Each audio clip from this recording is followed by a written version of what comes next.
हक के साथ, सच के साथ, यकीन के साथ, ईमान के साथ, इमरान खान के साथ। क्या बात है, ये कहाँ से तैयार किया आपने, याद कैसे किया ये? इमरान खान से सीखे। इमरान खान से सीखे? शऊर दिया। क्या उम्र है आपकी? 6 बना रहे हैं। 8 साल। 8 साल में इमरान खान ने आपको शौक दे दिया। उसके छोड़ो तो अभी यहाँ पे क्या करने आए हैं? एहतजाज करने आए। भाईजान ये क्या क्या सिखाया बच्चे को? बिस्मिल्लाहिर्रहमानिर्रहीम। ये हमारे खान साहब की शादी पहला माशाल्लाह मेहनत है। ये आपके बेटे हैं? जी बेटा है। और खान साहब ने छोटे छोटे बच्चों को जो है ना ये हक और सच सारा रास्ता दिखाई है। तो ये हमारे छोटे बच्चे थे, 8 साल की उम्र है इसकी। तो ये जब इस तरह की बातें करें तो हमारे नौजवान तो माशाल्लाह वो तो आगे इससे आगे हैं। अभी आज आपने बता के लाए कि खान साहब की ये तीसरी नस्ल है, ये तीसरी नस्ल हो रही है। खान साहब की मेहनत है, तो इंशाल्लाह हक और सच के साथ साथ देंगे, इंशाल्लाह हक आएगा। यहाँ पे कुछ मामला खराब है, गिरफ्तारियाँ भी हो रही है, तो आप छोटे बच्चे को साथ लाए हैं, डर खौफ तो नहीं लगता? यार क्यों डरो? हाँ, अगर ये हमें गिरफ्तार करना चाहते, देखो खान साहब हमारे लिए जेल काट रहे हैं, क्यों काट रहे हैं?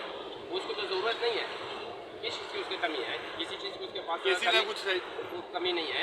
खान साहब हमारी लड़ रहे हैं, हमारी आने वाली मुस्तकबिल के लिए लड़ रहा है, इदारों के लिए लड़ रहा है, पाकिस्तान के लिए लड़ रहा है, हमारी आवाम के लिए लड़ रहा है, हमारी मुल्क के लिए लड़ रहा है। तो हम जब खान साहब के साथ साथ ना देंगे, ये तो हमारी आवाम की बेवकूफ़ी होगी, ये तो हम ज्यादा करेंगे खान के साथ। अभी आप कुछ कहना चाहते हैं तो खान साहब अगर आपको सुन रहे हो, खान साहब तो खान साहब फिर वज़ीर आज़म बनेगा, 2/3 अक्सरियत से बनेगा।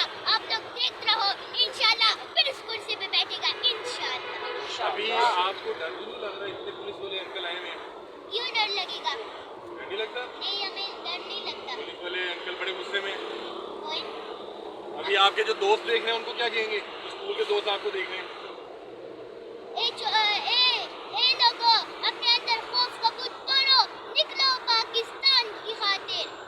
क्या बात है। नाज़रीन, एक छोटा सा बच्चा हुज़ैफ़ा शाह, और यहाँ पे जो है मामला कुछ इस तरह से है कि पिछले 3 घंटे से अभी भी आपको दिखा दूँ। इसको इसराइल मत बनाएं, इसको कश्मीर मत बनाएं। आपका हक है, प्रोटेस्ट करने का, आज़ाद मुल्क में पैदा हुए हैं, ठीक है। अगर आपके हिसाब से कोई चीज़ आपको नहीं पसंद है तो आप इसका पुरअमन एहतजाज कर सकते हैं। ये यहाँ पर इस तरह से नहीं होना चाहिए कि लोगों को उठा कर अंदर करना चाहिए, इस तरह ना करें। हाँ, अगर कोई वायलेशन हो रही है, कोई रूल्स एंड रेगुलेशन या कोई ट्रैफिक जैम हो रही है तो फिर आप ज़रूर करें जो करें। लेकिन अगर कोई पीछे रह कर अपना एहतजाज रिकॉर्ड करा रहा है, ऑब्वियसली सबको बताएं। आप बताएं कि आपको नहीं लगता है कि फेयर इलेक्शन हुए हैं, आपका क्या मानना है? आप अपना बताएं। इलेक्शन में जो भी मामला हुए, एहतजाज तमाम लोगों का जो है ये एक कॉन्स्टिट्यूशनल राइट है आपका।